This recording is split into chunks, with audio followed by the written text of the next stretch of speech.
Summary of Cymbeline by William Shakespeare. During the Roman era, rumors concerning King Cymbeline's family disputes circulated in court in Britain. A wealthy Roman orphan raised by Cymbeline, Posthumus, has been secretly married to Princess Imogen. The only son of his second wife, the Queen, the king's stepson, preferred that Imogen wed him. Cymbeline's two sons, Guiderius and Arviragus, were taken from their nursery as infants 20 years ago and never recovered, leaving Imogen as the only heir. Cymbeline imprisoned Imogen and deported Posthumus after learning of her secret marriage, leaving her in the custody of the queen. Imogen gives Posthumus her mother's ring, and he gives her a bracelet in return. They exchange signs of loyalty. Posthumus, who has not yet left for his exile, swears his loyalty to Imogen. When Cymbeline sees the couple, he becomes enraged. Pisanio, Posthumus' servant, makes a commitment to Imogen that he will continue to support her once Posthumus departs. Imogen believes the queen is up to no good despite her assurances that she will be her ally. The queen has obtained what she thinks is poison from Cornelius, the royal physician, confirming her concerns. Pretending that it is a healing drug, she delivers it to Pisanio. However, the doctor tells the audience that he didn't give the queen poison because he doesn't trust her. Instead, he gave her a potent sleeping pill. Posthumus begins his exile in Italy while staying with his father's friend Philario. Posthumus runs into the nobleman Iachimo at Philario's home, who challenges Posthumus to cheat on Imogen. Posthumus wagers Iachimo's riches with his ring and his wife's virginity. Iachimo travels to Britain and flatters Imogen in an effort to win her over, but Imogen rejects him, prompting Iachimo to tell a falsehood and claim that he was merely testing her allegiance. Imogen accepts when Iachimo asks if he can keep a trunk full of gems in her bedroom for storage. Iachimo, however, hides in the trunk and emerges when Imogen is sound asleep. He takes note of the room's specifics, including Imogen's mole on her left breast, and steals Posthumus' bracelet, which he intends to use as proof that Imogen consented to his approaches for sex. Imogen rejects Cloten's musical advances shortly after, declaring that she would rather wear Posthumus' minced garment than him. Cloten is offended by her rejection and vows to exact revenge on Imogen. Iachimo returns to Rome in the meantime and gives Posthumus his evidence of Imogen's adultery. Iachimo's proof is eventually accepted as accurate by Posthumus, who initially finds it hard to believe him.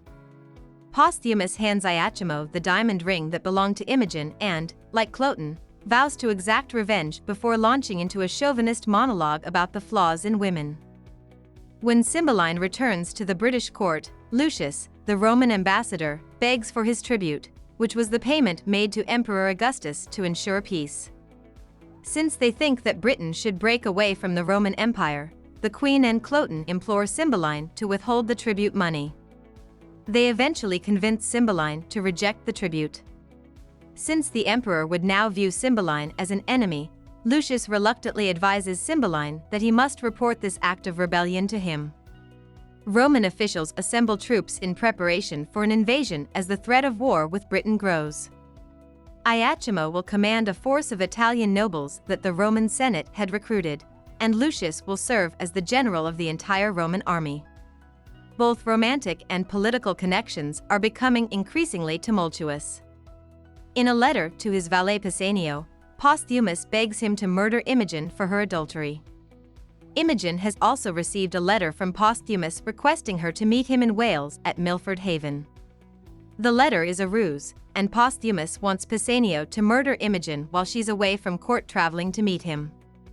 Belarius, who goes by the alias Morgan, and his adopted sons Polydore and Cadwal reside in a cave in Wales. The advantages of living outside versus in a courthouse are discussed by the three men. The sons are anxious to go beyond the boundaries of their remote house, but Belarius cautions them about the peril of court life. He gives the example of how Cymbeline exiled Belarius after two cunning men told her that he was connected with Rome rather than Britain. Belarius instructs the boys to go hunting, and once they have left, he tells the audience the truth. Polydore is actually Guiderius and Cadwal is Arviragus, 20 years ago, Belarius was the one who kidnapped the princes from their nursery to exact revenge on Cymbeline for her exile. Belarius worries that the prince's noble character is beginning to emerge despite their rural upbringing. Imogen learns the truth from Pisanio on the way to Milford Haven. Posthumus wants her killed for her supposed adultery. Imogen, who is inconsolable, begs Pisanio to kill her there and then, but Pisanio declines. She can disguise herself as a male and join Lucius as a servant to save her own life, he says, explaining why he sent her on this expedition to buy time and come up with a strategy.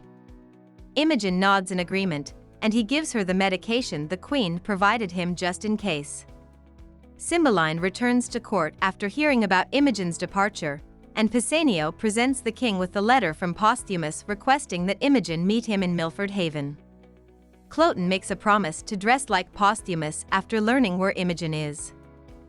To fulfill his retaliation for her rejection, he intends to murder Posthumus, rape Imogen, and take her back to court. Imogen has adopted a masculine disguise in the meanwhile, but she has lost her way and is now quite hungry and worn out. In the cave, she runs across Belarius, Guiderius, and Arviragus and identifies herself as Fideli, a boy.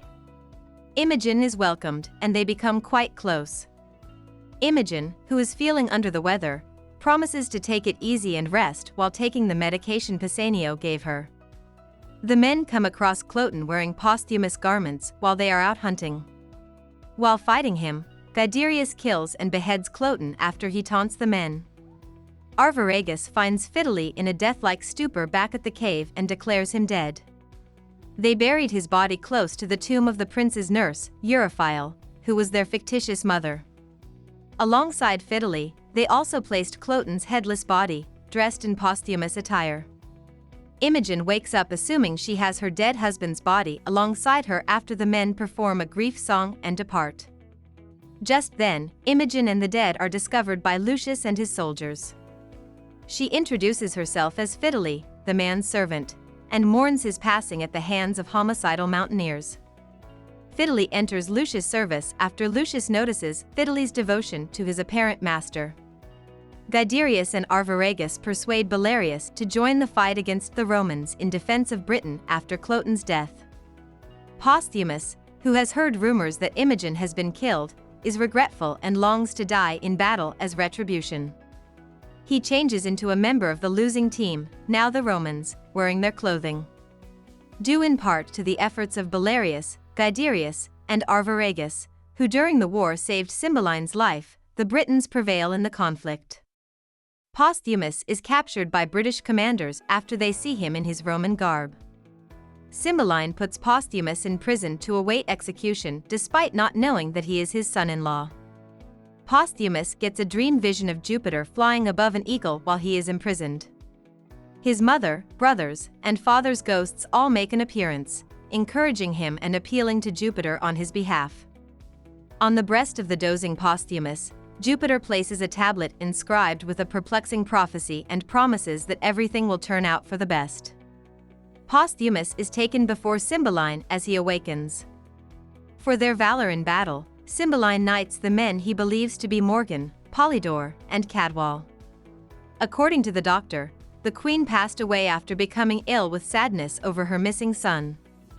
She confessed her treason on her deathbed before passing away from a fever, admitting that she had tried to poison Pisanio and that she had tried to slowly kill the king because she genuinely loathed him and wanted to rule with Cloten. Roman troops, including Iachimo, Lucius, and Fideli, are brought before Cymbeline not long after he discovers this fact. Lucius pleads for Fideli to be spared, and he anticipates Fideli to do the same for himself. Instead, Fideli simply asks Iachimo about the diamond ring that was Imogen's before it was given to him.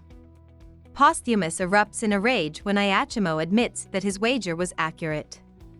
Posthumus knocks down Fideli as he tries to calm him down.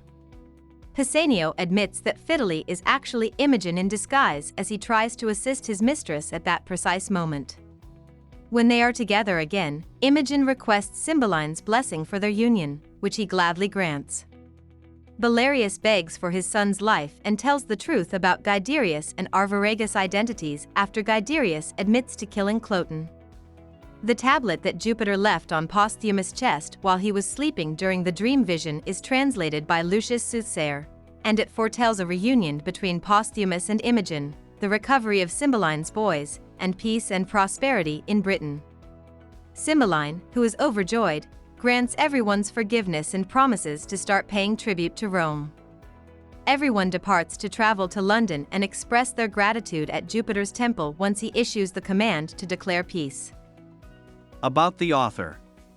Shakespeare obtained only a grammar school education because his father was a glovemaker. He wed Anne Hathaway in 1582, but about 1590 he moved to London and started working as an actor and playwright, leaving his family behind. Shakespeare became the most well-known playwright of his time and a part owner of the Globe Theatre very quickly after his early success. In 1603, King James designated his theatre company as the King's Men. Shakespeare retired to Stratford-upon-Avon in 1613 as a wealthy and well-known man, and he passed away 3 years later. Hope we summarized it fully and you liked it. Please hit the like button and subscribe to our channel so that we are motivated to create more videos.